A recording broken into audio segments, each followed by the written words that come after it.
and welcome to another NintendoFuse Game Chat. I'm your host, Barry, and I'm joined today by my friend Blake.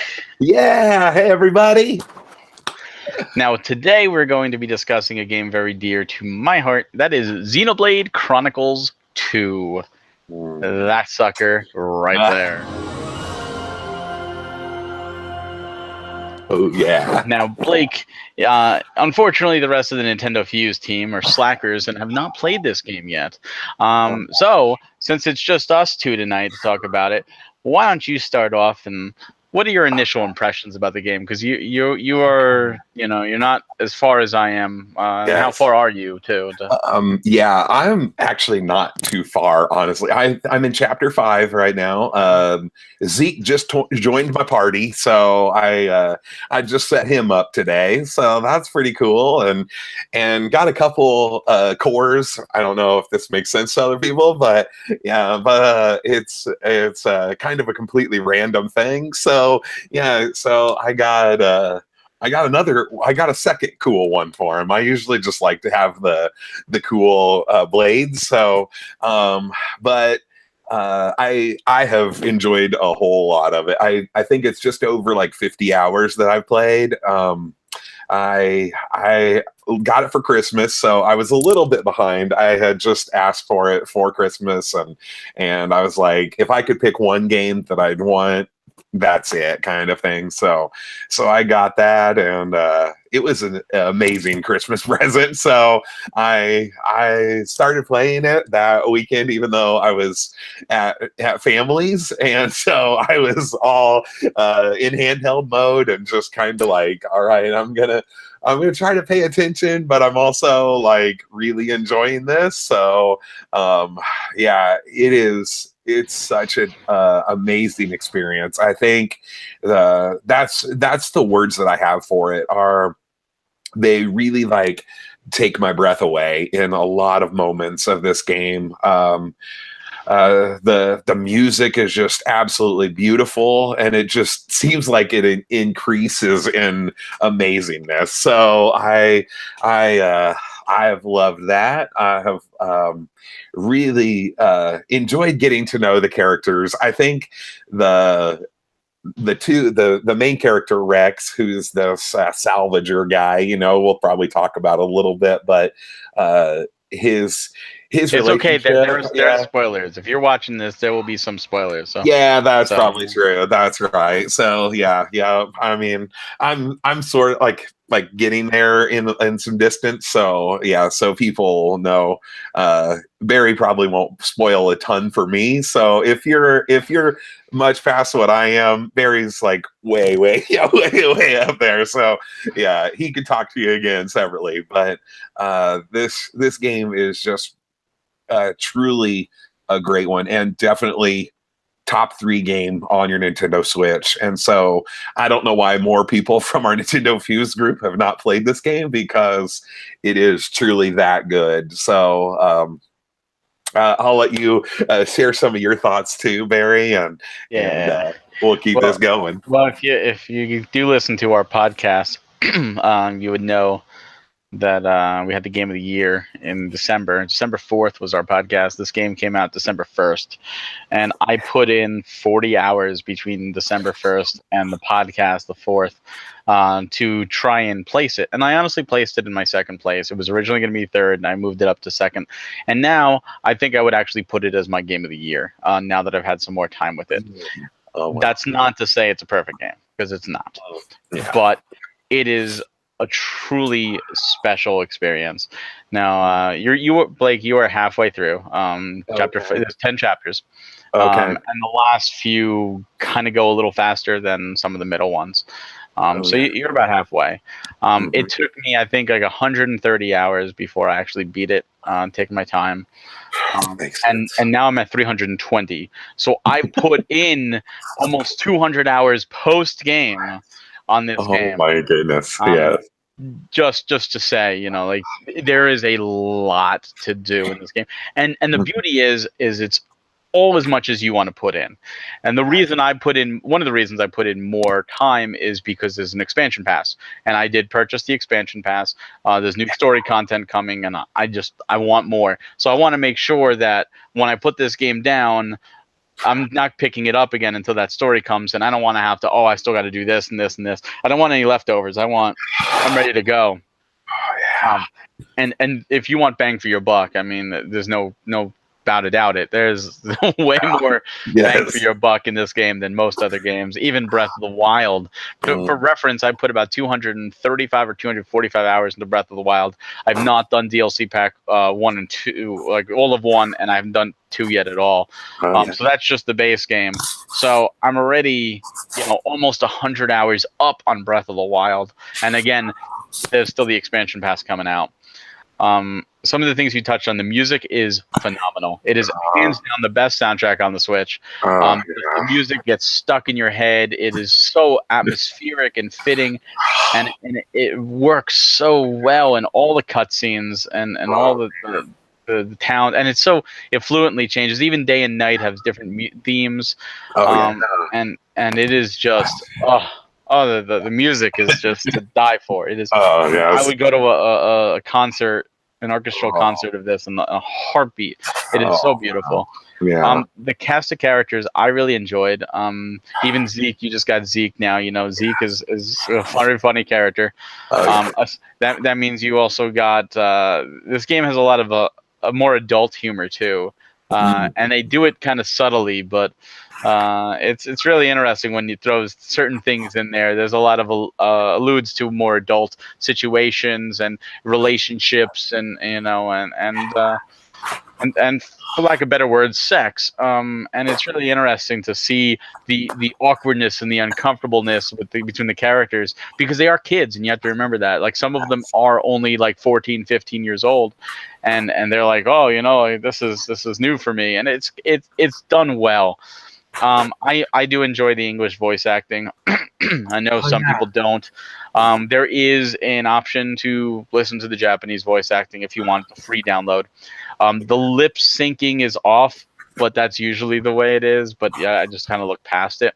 Yeah. The story is what really pulls you in, and it gets better and better as you go on. And I want to talk about end spoilers. Oh man, I'm not going to, because there are just some moments that are just like, and I do not want to take that from you or anybody who's listening that hasn't done that yet. I mean, if it does a demand, we could do a follow-up with a spoiler talk.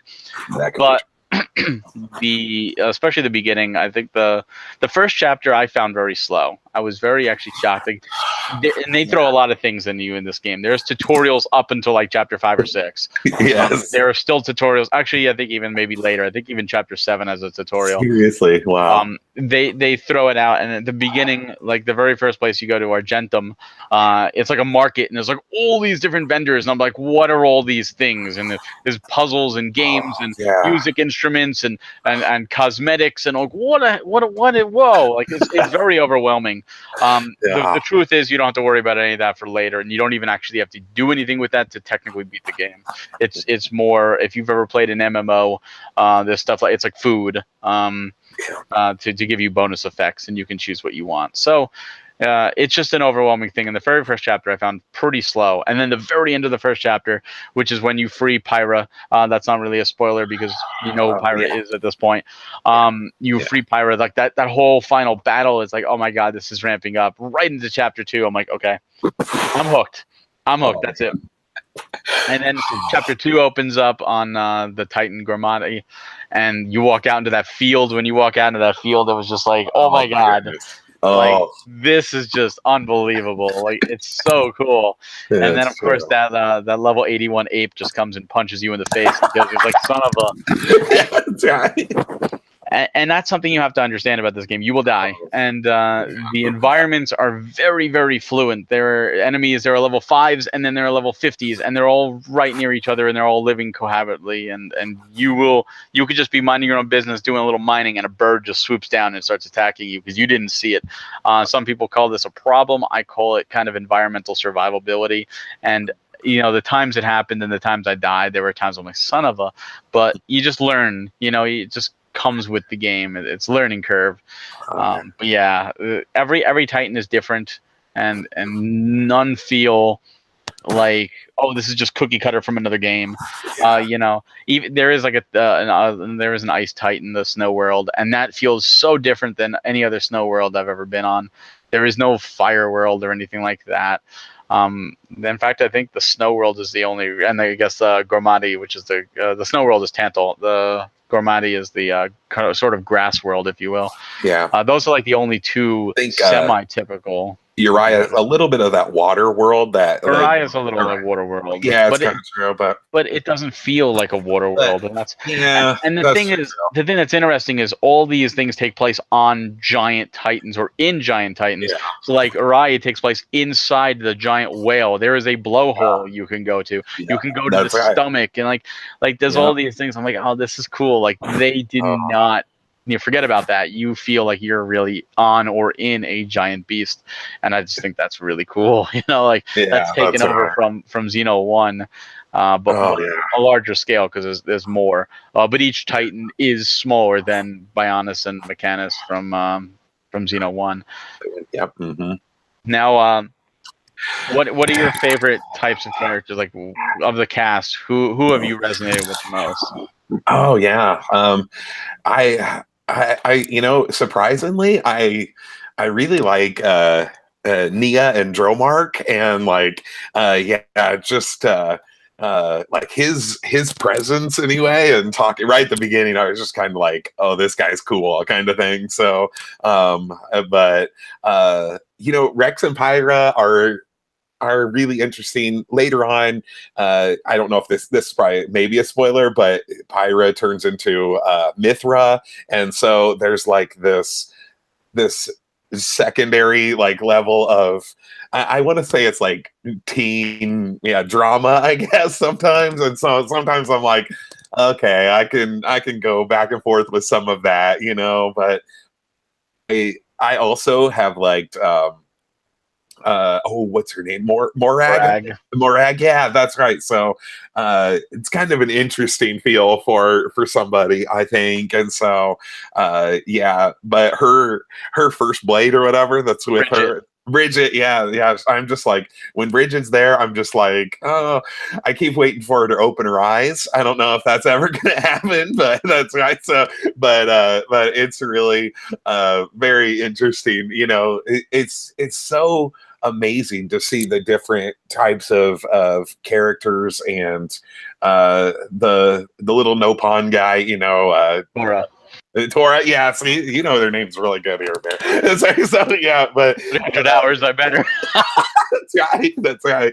I was like, yeah. I mean, he cracks me up sometimes too, and right now I'm pretty sure there's a third level for Poppy, even though she's at second level right now, kind of thing for me. So, but it's really amazing to see the cast of characters and how you come across them. The couple of times you fight against Zeke and stuff, right? And so there's these moments, but who looks more better, than Jin? Every time that guy is on the screen, I'm just kind of like, dude, he's sweet. Like, I'm like, yeah. So it's like, it's so funny. I'm just like, yeah, this guy is legit right there. So yeah, but there's so many good characters. I feel like they just really put them out there in good ways and set up things for you. So yeah, I'm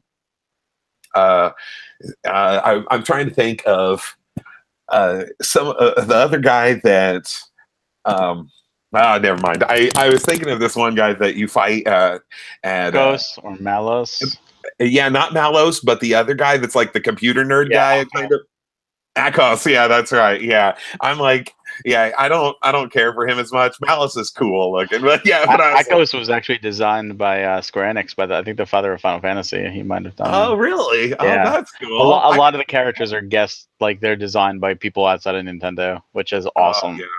Yeah, and they do. They all look good. They all have added goodness to them, and being able to add some of those different blades, and yeah, some of the blades will tell you they all look the same, and you might just get a bunch of these common blades that are just there.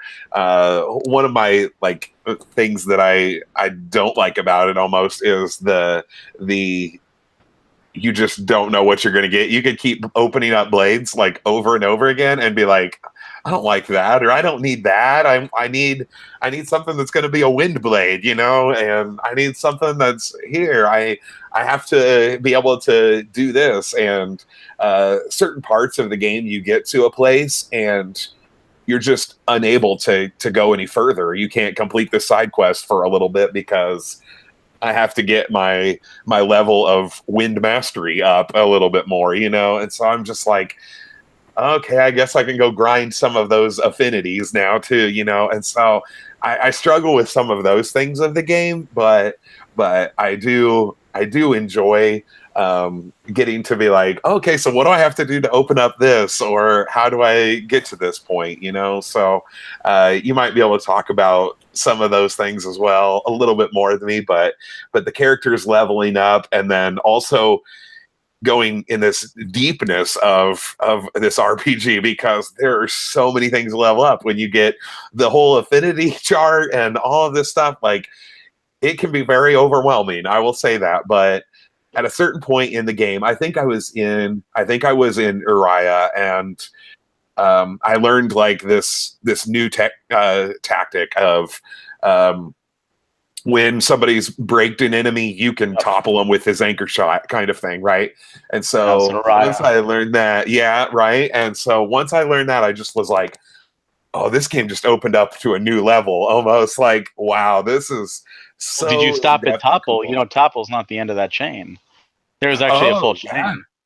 Oh yeah, you break them, you topple, then you can launch them, and then if you smash them, not only do they take damage, but they drop loot, and you can keep doing that over and over and over, and just get more and more loot from the one enemy. Oh, now do you learn that later on a little bit? I do know people want to. You don't learn it on with Pyra, but with different blades have that. Okay. Like Rock can smash, and yes. And Pandoria can launch, and obviously with Pyra you can tackle, and then other ones break, like Wolfrig breaks or Praxis breaks and stuff like that. So if you can build your team up correctly, you can sit there and just do that combo, because the enemy is incapacitated while doing that, while you're doing your other skill chainings combo, dealing more. It's insane what you can do. Oh yeah. See, so once I get to that place where I've mastered it, probably I'll even be able to say, oh yeah, there you go, Barry, I've done it, right? The cool chains where I can just do this over and over. This is why we need the video recording stuff for it, so we can just see somebody just fight an enemy and just do that nonstop and just be like, there you go. But it's video yet.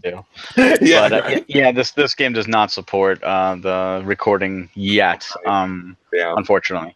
But yeah, you hit a lot with the characters. It's really interesting how unique every character is.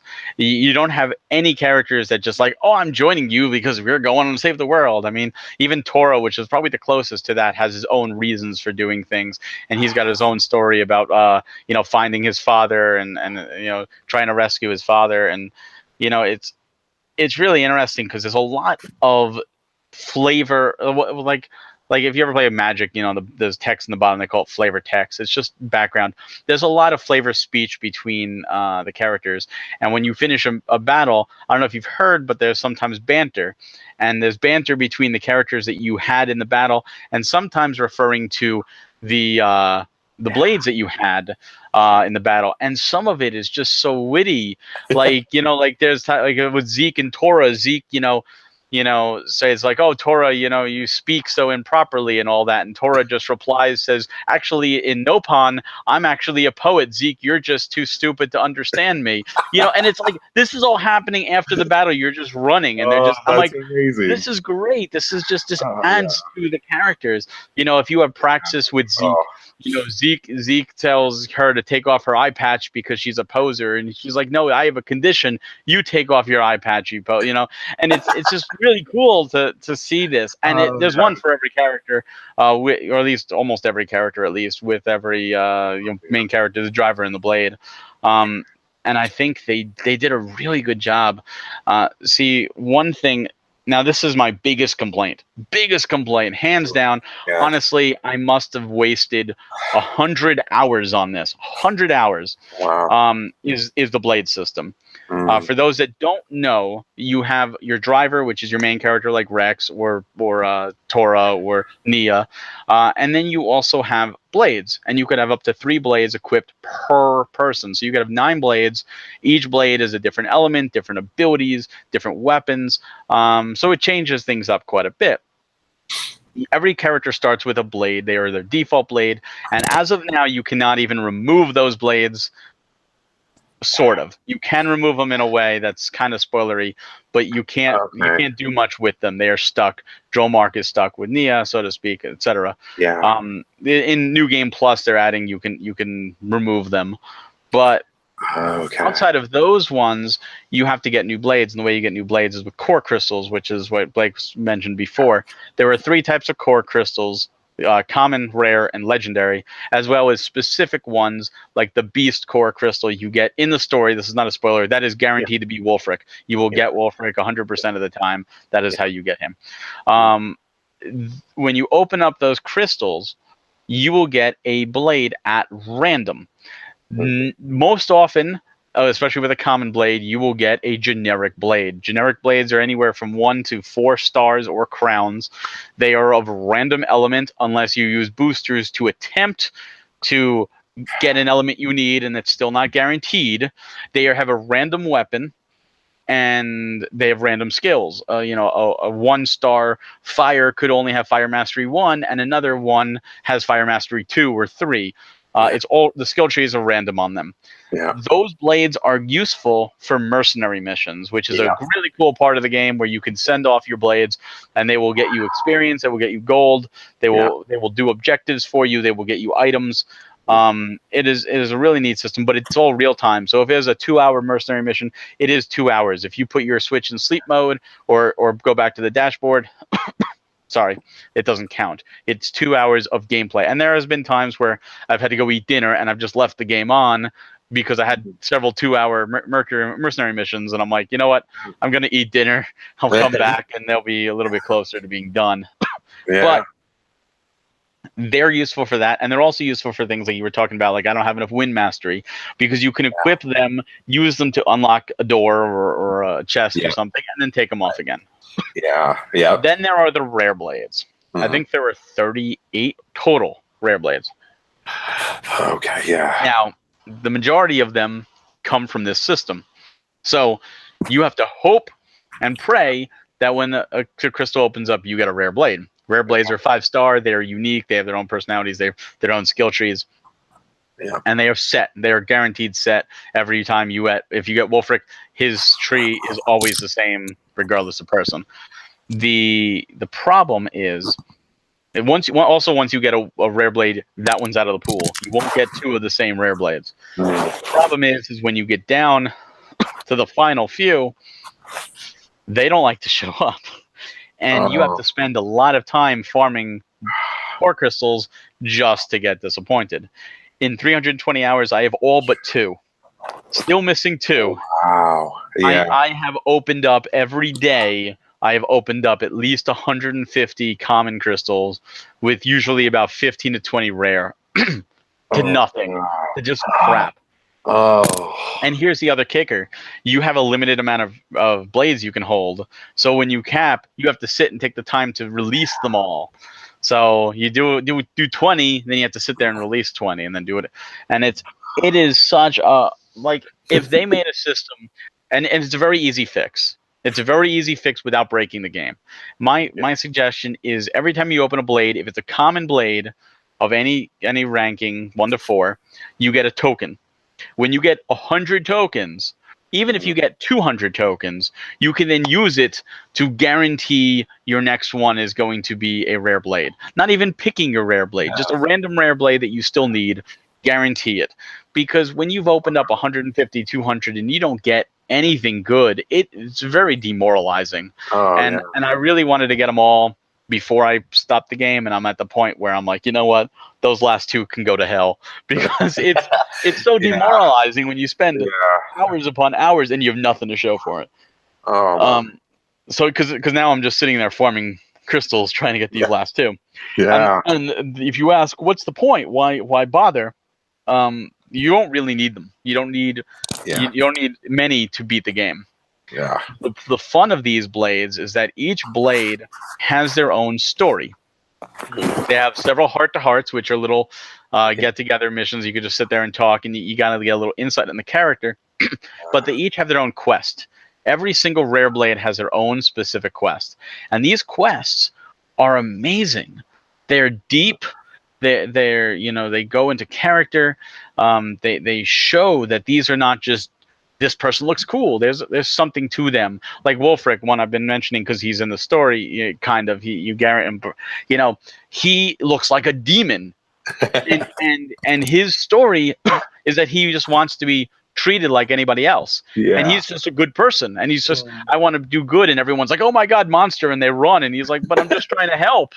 He saves a kid, and the mother's like, get away from my kid, and this poor, you watch his struggle, and it's like, it's really a telling message, and everyone has these stories, and they're great. I don't know if you've gotten to any of them yet. Wolfric, you probably did, because that's in Tantal, so you probably know the story I'm talking about. Sure did. That's right. Yep.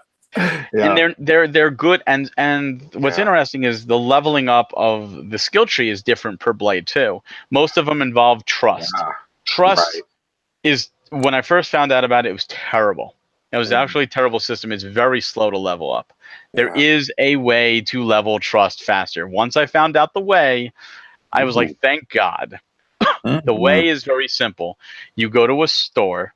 You go to like a meat store, and you buy the 30 gil meat. You buy as many as you can hold, and then you just use them in the pouch. Every time you use them, you get 9 trust on every single blade you have equipped. So you sit there and spam the button, look at your watch TV, whatever, and then you buy another and you keep it up. It takes a while.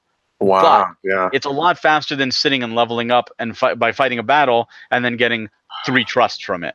Here you're getting 9 every second or less. So it is a much faster way, and I've probably just made the game a little bit better for you. I didn't discover this until after I was ready to do it. I was like, there's no way I'm love maxing all these characters, because I did. I maxed all of my blades. All but the 2 I'm missing, I have them all maxed.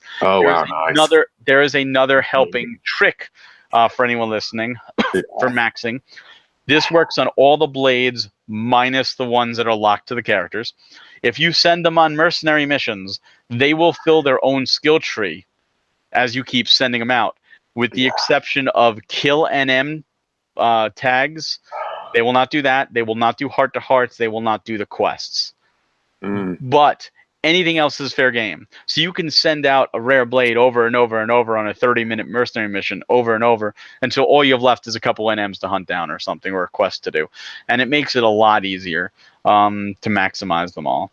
There's other things to max too. This game has a lot of that. There's each weapon has different moves that can be upgraded.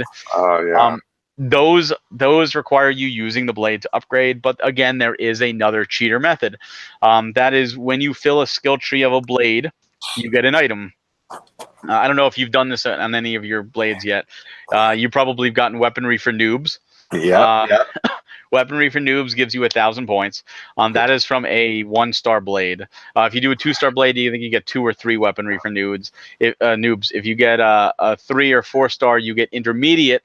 And then if you actually do a rare blade and get it completely filled, you get the ultimate and expert. You got 2 expert and an ultimate, and those will allow you to maximize all your weapons. So every rare blade will give you this. So keep that in mind. It's another incentive. But every rare blade also has their own weapons and their own character. Every character has different. So there's a lot to do. It sounds very intimidating. It's really not, because you don't have to maximize it all in one go. Right. I don't know if I Yeah. just helped you out or not. Actually, you did a lot, really, Barry, because I kept thinking, I was like, I've unlocked like to level 4 trust or whatever, and I'm just like, oh, I've got to wait till I get to this final level of trust stuff to do this. And yeah, one of my blades, I'm having a tough time because it's Rock actually, because you Okay. have to increase all the mercenary Yep. points in order to level him up. And so I'm like, oh man, if you know a faster way to level up those things besides just keep on sending out mercenary trips, okay, all right, there we go. I will And I'm say like, this though. You know, it seems like such a daunting thing to get level 5, but yeah, honestly, I could have been level 10 by now by how many mercenary missions really, I've done. okay, all You know, right, so it's just really keep no going. rush. Okay, yeah, just keep Now going. and then you bring up a good point. There are some blades that do not use trust at all. Oh yeah, Rock, for example, is your mercenary rank. You have to get right. up to 5 to max him. Some of them use different abilities. The That's worst, by far, and I thought it was going to be the easiest one. I was like so excited. By far is Ursula. I don't know if you got Ursula yet. Ooh, I do not have Ursula. Okay. Ursula is a little girl with a polar bear that likes to sing.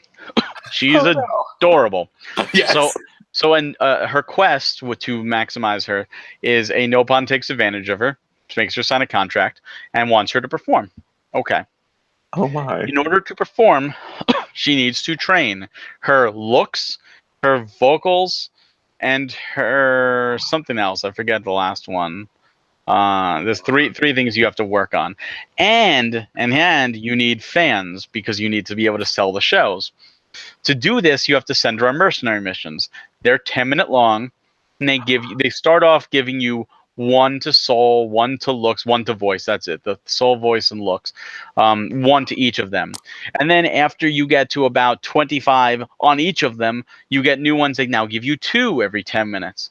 And then by the time you get to 75 or 80, you get the new ones that will give you 3. You need to get each of them to 99.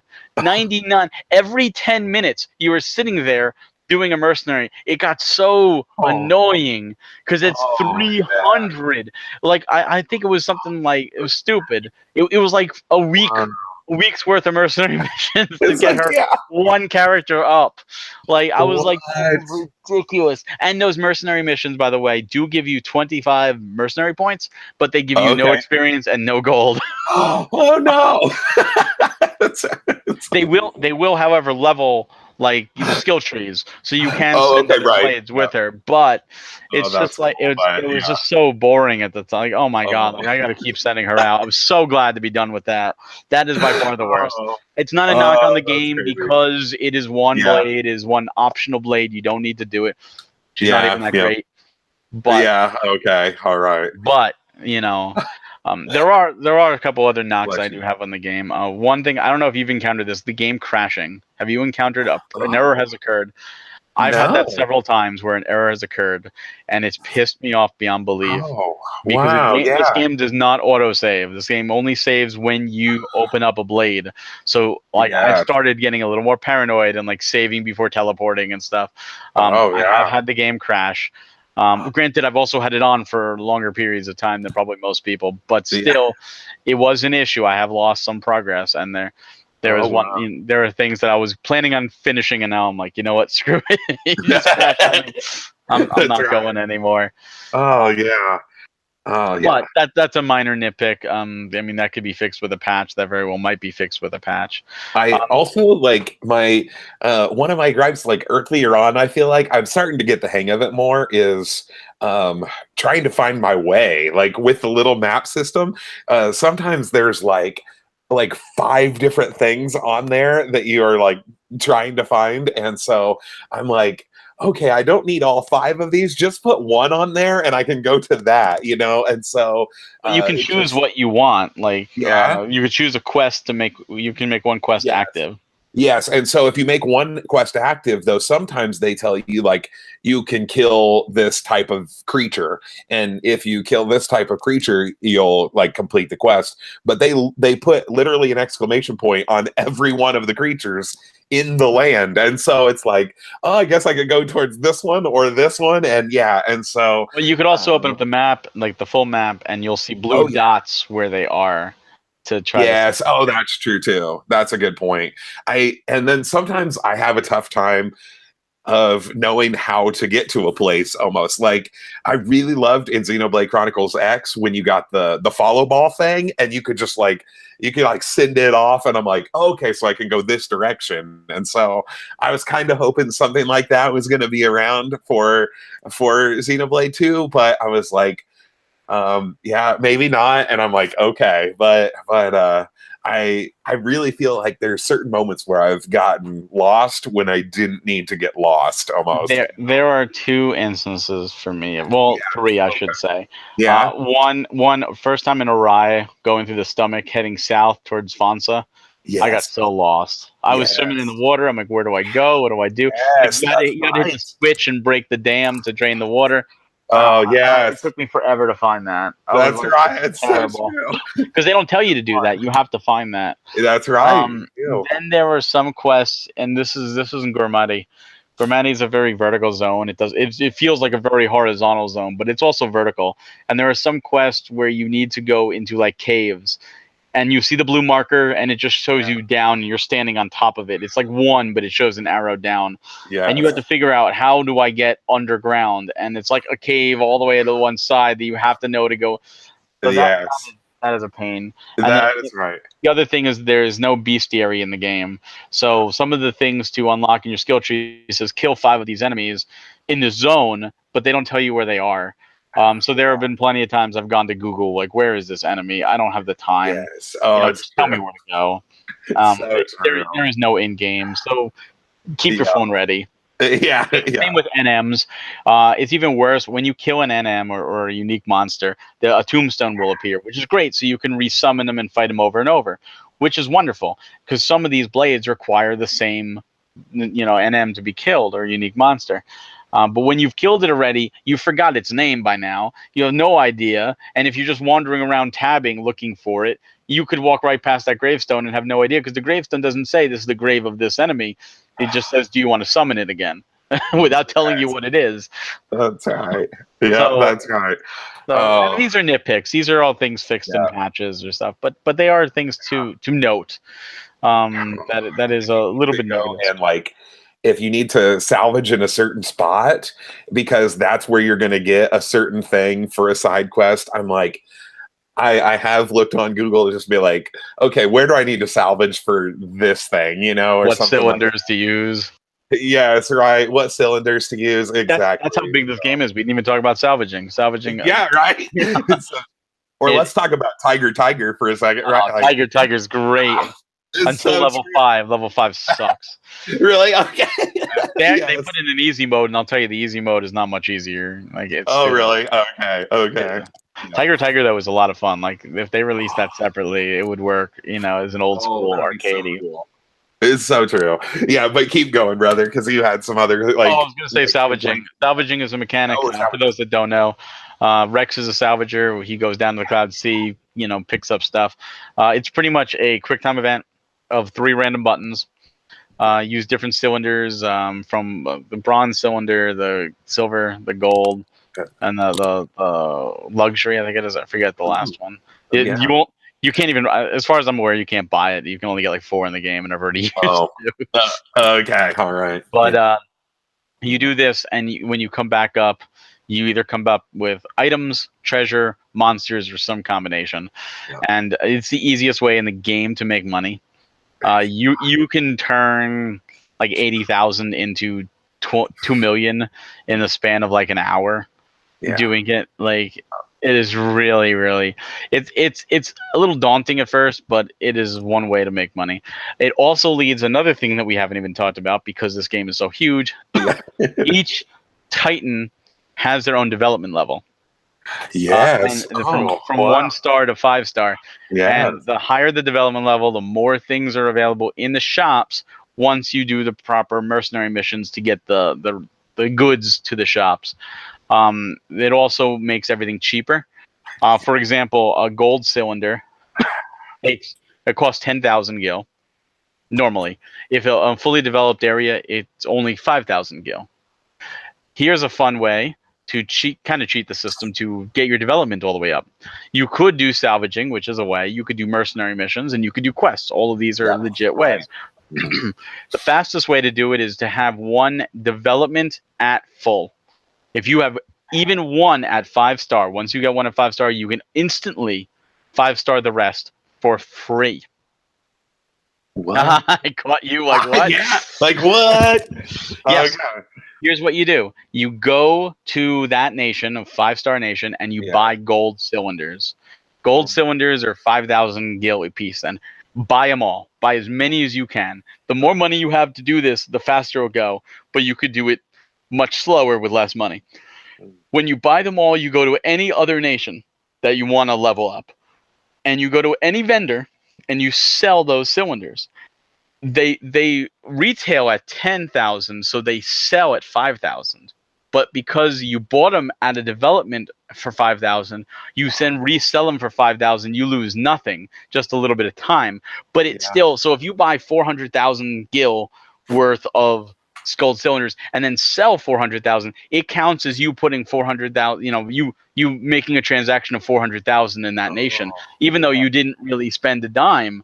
And you just do that over and over, back and forth, back and forth. And it takes a little time, but you can get everything to 5-star in really no time. Oh, that's amazing. Maybe 20, 30 minutes of doing it. Oh, awesome. See, I'm learning so many good things here. That's right. That's right. I've almost got one close to 5 stars. So I think focus it down and you'll get the other. Yeah, right. Just need to keep going. That's right. Oh, yeah. That's great. So there are, and that's what I like about this game. There are ways to kind of speed up the process because they know that this. I mean, it is a very daunting game. I think that's probably the last like real trick I have in terms of that. But there, I will talk a little bit here about post game. Now, this is not spoilery; it's just post game. Nothing to do with the story. But for those that are wondering, is this worth it? I mean, it's a big game. It's 10 chapters. There's a lot to each chapter, a lot of story, and there's a lot of side stuff. You can get completely sidetracked. Oh my goodness. Completely sidetracked, and that's perfectly fine. When you beat the game, it won't like inherently be like, oh, now that you beat it, here's all this other stuff. In fact, when you load up the game, all you see is a little medal saying that you beat the game, or signifying you beat the game, and you're back at the right before the last boss. In fact, before you fight the last boss, it says this is the end. Save here. If you die on the last boss, you come back here. Like there's no mid save on the boss. You got to do it all in one shot. But now what happens is you can now continue to do work on blades, get new blades, level up development, do mercenary missions, etc. But then even level your characters, because I beat the game. I was 72. I was 99 is the cap. I've gotten myself to 99 now. But there are super bosses out there. There are NMs that are higher than 99. There's a 110 one in Tantal. There's a 115 one. You actually see them really early. Be right before you go to Araya, you go to a World Tree and that big, or I think it's Orion, the big snake. You could fight that. It's level 115. I found one. I found one that was 130. I didn't beat that one, but I found one that was 130. Oh my goodness! So if you want to maximize, which means in order to beat those, you got to farm the right ships, get the, spend the time, level everything up, and then go for it. It's still not like a walk in the park. It's like back in the day, if you play like the older Final Fantasies, like Final Fantasy VII, how the weapons, a lot of people like, oh my God, did you beat Emerald Weapon? Stuff like that.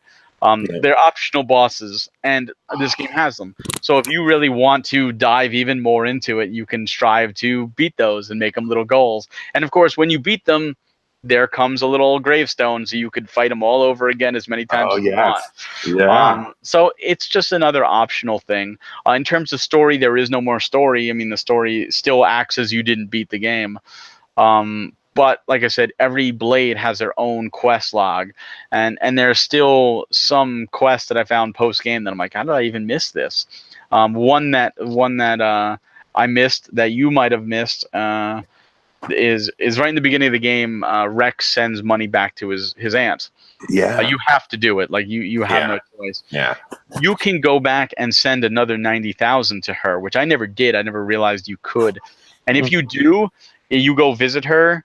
There's a whole quest line that opens up because she's like, "Well, thanks for the 58,000," and you're like, "Wait, I gave you 90,000. What's going on?" So you have to figure out what happened to the money. And it's a cool little quest that I didn't even know exists. It costs 90,000 to get the quest. You don't have to get the money back. Yeah, that's right. But Yeah, it's a neat little, like it's little things like that that makes the world feel more alive. Because it's completely missable. I missed it, and I was looking all over. There's other little things too. For example, you've most likely seen it because it's right in the beginning of the game, Argentum. There's a little coffee shop run by a Nopon called 12 Brothers Sister Pon. Oh yes, And what happens is there's 12 brothers and sisters, and 11 of them go off in the world to find new ingredients for new drinks, and the one stays back to run the shop. You have to find the other 11. They are hidden throughout the worlds. Oh, and wow. if you find all 11, you go back to the shop, and the shop will open up, and we'll have more items now for sale. And which leads to another aspect we didn't talk about, which is deeds. Yes. Oh, that's right. Vendors in this game, if you buy one of everything, you can then buy a stake in the shop, which gives you a key item for the deed. The key item will give you a permanent Latin ability, either faster movement speed, more gold per kill, more experience per kill, better item drops, the ability to hold more items, stuff like that. And for example, the only way to get the deed to 12 Brothers Sister Pons is to find all other 11, then buy all the items in the shop to get that deed. It's completely optional, completely something you don't have to do, but it's there. And that's what I love. This game just has these little things all over the place, and they're just there. They make the world feel organic. They're just little things to do. You don't have to do them. There's certain blades require you to go find people and help them. You don't have to find them all. They give you like 15 people. You only have to do like 10 of them. So, but you can do the additional 5 if you want to. Oh wow! Yeah. Which rare blades have you gotten? I'm kind of curious. Let's see. Okay, so so right now my Rex has Pyra, Rock, and Wolfric. Okay, so and then Nia has Boreas. I love Boreas. Yeah, right. She's got Dromark and let's see who her third is. I'm not sure actually off the top of my head, Barry. But yeah, but they're right now I think, and now Morag, I just got a third rare for her too, but I don't remember those as much because I kind of have played back and forth with her and Tora in there. So yeah, I think it'd be amazing if you could just have them all the characters that you have right there work together and then just destroy absolutely everything. That's right. Can't do that. Can't do that. That'd be too easy. See, there's another one. Boreas has to unlock his tree. You have to deposit food. You have to purchase the warehouse, and then you have to deposit food. And another one, Sheba requires the same warehouse, and you have to deposit money. You have to pay her up to 1 million gil to unlock all her tree. You literally have to find the warehouse thing. I've got maybe I need to have you show me or talk to me afterwards, because I was reading online like for people to say where to find it, and for whatever reason I couldn't find it there, and so I'm like, the warehouse is on the back dock of Argentum, where you first do your very first salvage, right past the courier. You go past the courier and make a left. It's there. That's going to help me out. Okay. There's two things to know about the warehouse. One is to go through the front door, you need to pay 100,000. I did it. Money's not an issue. I did it just to have the ease of access. If you don't have a lot of money, you can actually swim around the back. You jump into the cloud sea and you swim around the back, and there's a door, and you need a certain skill, I don't remember which, to open up the door, and then you have a back door. However, every time you want to use it, you gotta kind of go through the back door. I have them. I like them both open, make it easy because you can still open them both. But that's really good. But yeah, that's the fun. Like each of these blades is different. Yeah. Now there is something to note with blades. Unfortunately, when you open up a blade, you have to choose which character to open them on. A blade is then locked to that character. So if you have Nia, who is a healer, and she gets a tank, oh crap. Yes. Now there's two things you can do. One, you can use an item called an overdrive protocol. These are rare. I think throughout the game I got 3, maybe 4 found in chests. With the expansion pass, they actually gave you 3. And then each character has their own skill tree, each of the 5 characters. If you fill in their actual skill tree, you get an overdrive. So you can get an additional 5. Those are the only ones that I'm aware of at this point. If you don't want to use one of these rare items, the only other thing to do is, if you get that tank on Nia and she's a healer and you're like, I don't want that on Nia, is to, and this breaks my heart, release that blade, then go to the character you want and start opening and hope you get it. It is terrible. Oh no. Oh no. I will say something. This is kind of spoilery, but it's a good kind of spoilery to help you. Later on in the game, I'm not sure what chapter it is, Rex gains the ability to equip any blade, even if they belong to somebody else, including Dromark, Bridget, stuff like that. Not Poppy. Poppy is not, but any of the other ones. So with that knowledge, you don't really need to worry about opening things on Rex, because he can access everything. Focus on the other people. That is really good to know, actually. Yeah, that's right. And I remembered who else I put with Nia is I did a side quest thing, and you got, I think her name is Vess, maybe. Yes, yeah, she's that was so sad. So yeah, that is, it's so sad. And so, but I was like, I know she's a healer. I'm like, I'm having her be with Nia. So I just like, yeah, you get to open up certain people, their core crystals go away, and you get, who that core crystal is. So yeah, same with Rock, that too. But another sad moment in the whole, I want to say movie, because it's almost like that at certain moments for me. I'm like, it's really, the cutscenes are that big. I mean, you can sit there for maybe 5 to 10 minutes on some of these cutscenes and just watch like some of the stuff play out almost. So it's really an interesting thing, so but I will say here, the two I'm missing, I'm missing Dahlia, who is an ice healer. Ooh, yeah. I've never gotten Dahlia, and I'm missing Newt, who is a fire tank. Okay, yeah. Those are the two I have yet to get. I've got every other one. And that's why I was asking. I was kind of curious, because hey, do you have the two I'm missing? Just out of curiosity. No, I don't have the two you're missing. No, neither one of those. Here's something. One of the blades. This is semi-spoiler, but not really, because if you were even remotely interested in this game, you're interested in the series. One of the blades is a guest character from a previous Xeno game. Oh, cool. It is not from Xenoblade. It's from Xenosaga. Did you ever play Xenosaga? Yes, but like a long time ago in my mind, so I don't know. Yeah. Do you want me to tell you who it is, or? Okay, sure. Yeah, you could do that. Probably. That's true. Cosmos is there as a blade. Oh, really? Yep. Oh, yes. And when I knew that before playing this game, I was like, that's the blade I'm going for. I totally want Cosmos on my team. Yes. Cosmos is the last blade I've gotten. She was down to the last 3.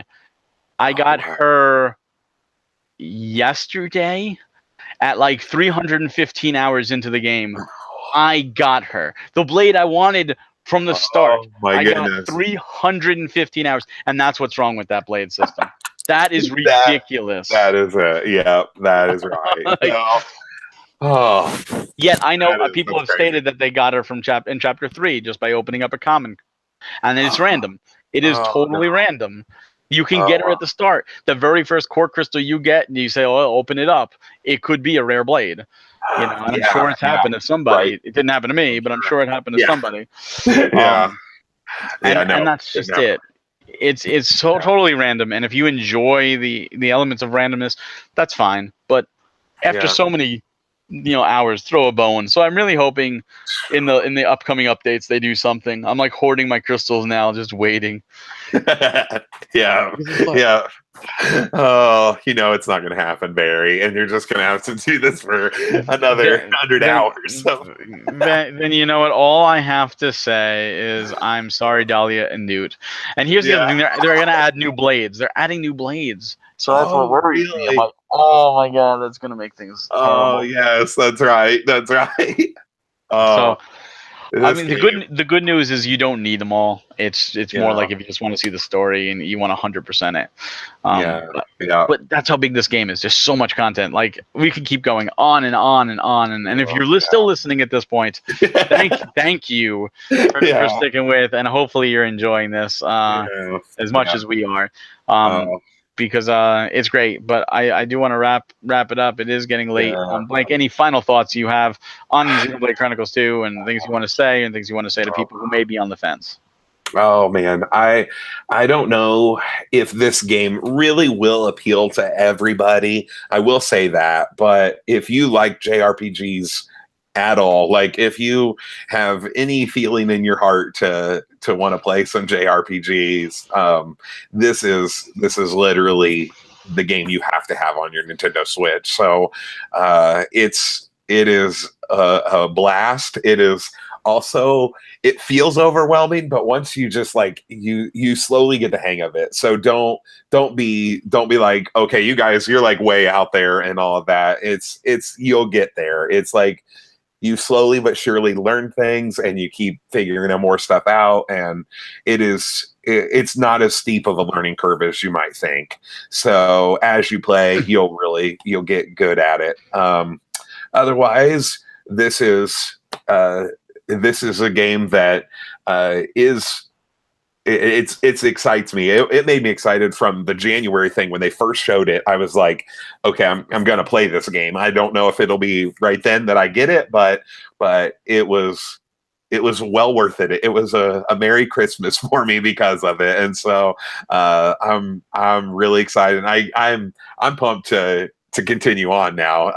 After talking with Barry, I'm like, how could I not be? So yeah, so I'm thrilled. I'm sure I'll put over 100 hours into this thing. So yeah, You got to but see it through. that's yeah, but Barry and I both love JRPGs, so it's also just a game that we're going to be drawn to, I think, in a lot of ways. So, but this is one great one. The story's wonderful, the characters are great, music we said is incredible, and just the worlds, the creativity. It's a wonderful game. So yeah, pick it up, play it, enjoy your time for sure.